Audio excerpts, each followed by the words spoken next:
From the outside, the markers of corporate success are obvious. The impressive title on the door, the corner office, the calm, commanding presence at the head of a brightly lit boardroom table. Behind that polished profile, the reality is entirely different. The executive is physically, spiritually, and mentally drained. To their family, they appear as a ghost haunting their own life. The trap is in the effort itself. The harder you work to show up for your team and deliver results for the board, the more you vanish from yourself. It is a specific survival mechanism used by high achievers. It's called self-abandonment. In daily practice, self-abandonment looks like 60-plus-hour work weeks. It's navigating a maze of tight regulations, managing an overwhelming volume of clients, and desperately trying to keep the fractured pieces of a personal life intact.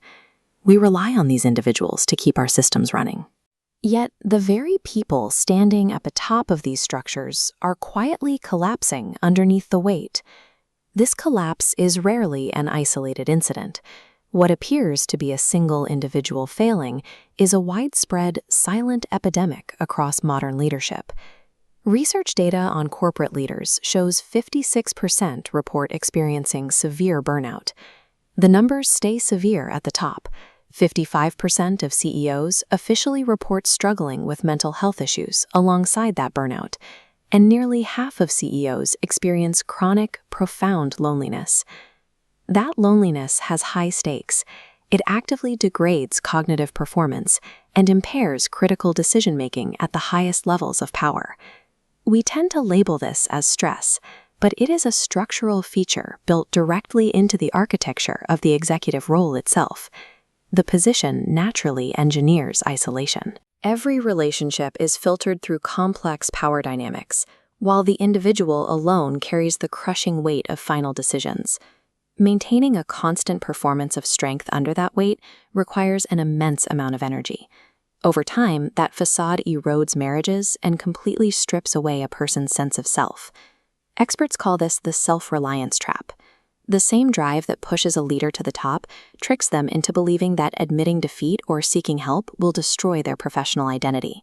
This diagram illustrates the cultural math enforcing the trap. It relies on a deeply ingrained belief that achievement equals love, and conversely, that taking time to rest is an indicator of weakness. Within this broken architecture, extreme output is rarely genuine success. It is simply profound burnout masked as productivity. Eventually, the math stops working. There comes a breaking point where a leader realizes the hustle culture they worshipped is actually driving them toward total physical and mental collapse. A standard resignation letter doesn't fix the problem. Avoiding the endless pressure requires a radical exit, stepping completely away from the noise of the transactional corporate world. It requires physical, definitive boundaries, closing the windows, drawing the blinds, turning off the lights, and retreating into the absolute silence of a dark bedroom. This sudden lack of ambition is not a personal failure. It is the logical outcome of opting out of a society that only rewards transactional results. In that complete silence and isolation, the nervous system finally resets. Stripped of the title and the schedule, the executive finds the harmony and relief that eluded them for years. If you are a leader currently struggling under the weight of your own inbox, you might recognize this cycle of self-abandonment. True recovery and self-worth do not come from compensation or ambition. They come from giving yourself permission to completely step off the battlefield and build your own untouchable sanctuary of rest.